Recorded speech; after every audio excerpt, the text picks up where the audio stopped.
Hello friends, Lavanya ವೈವಿಧ್ಯ ಅಡುಗೆ ಚಾನೆಲ್ಗೆ ನಿಮ್ಮೆಲ್ಲರಿಗೂ ಸ್ವಾಗತ. ಇವತ್ತಿನ ವಿಡಿಯೋದಲ್ಲಿ ನಾನು ನುಗ್ಗೆಕಾಯಿ ಮತ್ತೆ ಅವರೆಕಾಳು ಸಾಂಬಾರನ್ನ ಮಾಡಿ ತೋರಿಸ್ತಾ ಇದ್ದೀನಿ. ತುಂಬಾನೇ ಚೆನ್ನಾಗಿದೆ ರೆಸಿಪಿ. ವಿಡಿಯೋನ ಎಲ್ಲೂ ಕೂಡ ಸ್ಕಿಪ್ ಮಾಡದೆ ಪೂರ್ತಿಯಾಗಿ ನೋಡಿ. ಹಾಗೇನೇ ನೀವು ಇನ್ನೂ ನಮ್ಮ ಚಾನೆಲ್ನ ಸಬ್ಸ್ಕ್ರೈಬ್ ಆಗಿಲ್ಲ ಅಂದರೆ ಪ್ಲೀಸ್ ನಮ್ಮ ಚಾನೆಲ್ನ ಸಬ್ಸ್ಕ್ರೈಬ್ ಮಾಡ್ಕೊಳ್ಳಿ. ಬನ್ನಿ ಈಗ ಹೇಗೆ ಮಾಡೋದು ಅಂತ ನೋಡೋಣ. ಮೊದಲಿಗೆ ಈಗ ಈ ಸಾಂಬಾರು ಮಾಡೋದಕ್ಕೆ ಒಂದು ಮಿಕ್ಸಿ ಜಾರ್ಗೆ ನಾನಿಲ್ಲಿ ಒಂದು ಅರ್ಧ ಹೋಳಷ್ಟು ತೆಂಗಿನಕಾಯಿ ತುರಿನ ಹಾಕೋತಾ ಇದ್ದೀನಿ. ನಾನಿಲ್ಲಿ ಹಸಿ ತೆಂಗಿನಕಾಯಿ ತುರಿನ ತೊಗೊಂಡಿದ್ದೀನಿ. ಈಗ ಕಾಯಿ ತುರಿನ ಹಾಕೊಂಡಾದ್ಮೇಲೆ ಇಲ್ಲಿ ಒಂದು ದೊಡ್ಡ ಗಾತ್ರದ ಈರುಳ್ಳಿನ ಒಂದು ಈರುಳ್ಳಿ ತೊಗೊಂಡಿದ್ದೀನಿ.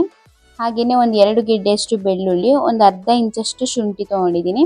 ಹಾಗೆಯೇ ಒಂದು ಸ್ವಲ್ಪ ಕೊತ್ತಂಬರಿ ಸೊಪ್ಪು, ಹಾಗೆಯೇ ಒಂದು ಅರ್ಧ ಟೇಬಲ್ ಸ್ಪೂನಷ್ಟು ಚಕ್ಕೆ ಲವಂಗ ಪುಡಿ, ಹಾಗೆಯೇ ಒಂದು ಅರ್ಧ ಟೇಬಲ್ ಸ್ಪೂನಷ್ಟು ಕಾಳು ಮೆಣಸು, ಜೊತೆಗೆ 1 ಟೇಬಲ್ ಸ್ಪೂನಷ್ಟು ಖಾರದ ಪುಡಿ, ಹಾಗೆಯೇ 1/4 ಚಮಚದಷ್ಟು ಅರಿಶಿನ ಪುಡಿ, ಹಾಗೆ ನೀರನ್ನು ಹಾಕಿ ಇದನ್ನ ಫುಲ್ಲು ನುಣ್ಣಗೆ ರುಬ್ಕೊಂಡು ಬರಬೇಕು. ಈಗ ನೋಡ್ತಾ ಇರ್ಬೋದು ಫುಲ್ಲು ನುಣ್ಣಗೆ ಇದನ್ನ ರುಬ್ಬಿದಾಗಿದೆ. ಈ ಕಡೆ ನಾನಿಲ್ಲಿ ಒಂದು ಅರ್ಧ ಕೆಜಿಯಷ್ಟು ಅವರೆಕಾಳನ್ನು ಬಿಡಿಸಿ ಇಟ್ಕೊಂಡಿದ್ದೀನಿ ಇಲ್ಲಿ. ಈಗ ಗ್ಯಾಸ್ ಸ್ಟವ್ ಮೇಲೆ ಒಂದು ಪಾತ್ರೆನ ಬಿಸಿಗಿಟ್ಟು ಅದಕ್ಕೆ ಒಂದು 2 ರಿಂದ 3 ಟೇಬಲ್ ಸ್ಪೂನಷ್ಟು ಎಣ್ಣೆನ ಹಾಕೋತಾ ಇದ್ದೀನಿ. ಎಣ್ಣೆ ಚೆನ್ನಾಗಿ ಬಿಸಿ ಆದಮೇಲೆ ಒಂದು ಮೀಡಿಯಂ ಗಾತ್ರದ ಒಂದು ಈರುಳ್ಳಿನ ಈ ರೀತಿ ಸಣ್ಣದಾಗಿ ಕಟ್ ಮಾಡಿ ಹಾಕೊಂಡಿದ್ದೀನಿ. ಈರುಳ್ಳಿನ ಹಾಕಿ ಇದನ್ನು ಸ್ವಲ್ಪ ಫ್ರೈ ಮಾಡ್ಕೋಬೇಕು. ಈರುಳ್ಳಿ ಎಲ್ಲ ಸ್ವಲ್ಪ ಕಲರ್ ಚೇಂಜ್ ಆಗೋವರೆಗೂ. ಅದಾದಮೇಲೆ ಅವರೆಕಾಯಿನ ಹಾಕೋತಾ ಇದ್ದೀನಿ. ಅವರೆಕಾಯಿನ ಹಾಕೊಂಡಾದ್ಮೇಲೆ ಇದನ್ನು ಚೆನ್ನಾಗಿ ಮಿಕ್ಸ್ ಮಾಡ್ಕೋಬೇಕು. ಮಿಕ್ಸ್ ಮಾಡಿಕೊಂಡು ಇದನ್ನು ಐ ಫ್ಲೇಮಲ್ಲೇ ಇದನ್ನು ಚೆನ್ನಾಗಿ ಫ್ರೈ ಮಾಡ್ಕೋಬೇಕು ಎಣ್ಣೆ ಜೊತೆನೆ. ಅವರೆಕಾಳೆಲ್ಲ ಫುಲ್ಲು ಕಲರ್ ಚೇಂಜ್ ಆಗುತ್ತೆ, ಅಲ್ಲಿವರೆಗೂ ಇದನ್ನು ಚೆನ್ನಾಗಿ ಇದೇ ರೀತಿ ಫ್ರೈ ಮಾಡ್ಕೋಬೇಕು. ಈಗ ನೋಡ್ತಾ ಇರ್ಬೋದು ಸ್ವಲ್ಪ ಎಲ್ಲೋ ಕಲರ್ ಚೇಂಜ್ ಆಗಿದೆ. ಈಗ ಇದನ್ನು ಸ್ವಲ್ಪ ಫ್ರೈ ಆದಮೇಲೆ ಇದಕ್ಕೆ ರುಬ್ಬಿಟ್ಕೊಂಡಿರುವಂತಹ ಮಸಾಲೆನ ಹಾಕೋತಾ ಇದ್ದೀನಿ. ಮಸಾಲೆನ ಹಾಕೊಂಡಾದ್ಮೇಲೆ ಅದೇ ಜಾರಿಗೆ ಸ್ವಲ್ಪ ಒಂದು ಅರ್ಧ ಗ್ಲಾಸಷ್ಟು ನೀರನ್ನು ಹಾಕಿ ಮಿಕ್ಸ್ ಮಾಡಿಕೊಂಡು ಹಾಕೋತಾ ಇದ್ದೀನಿ. ಈಗ ಮಸಾಲೆ ಹಾಕೊಂಡಾದ್ಮೇಲೆ ಅದ್ರದ್ದು ಹಸಿ ವಾಸನೆ ಹೋಗಬೇಕು. ಒಂದು 2 ನಿಮಿಷ ಫ್ರೈ ಮಾಡಿಕೊಂಡ್ರೆ ಸಾಕಾಗುತ್ತೆ, ಜಾಸ್ತಿ ಫ್ರೈ ಮಾಡೋದೇನು ಬೇಡ.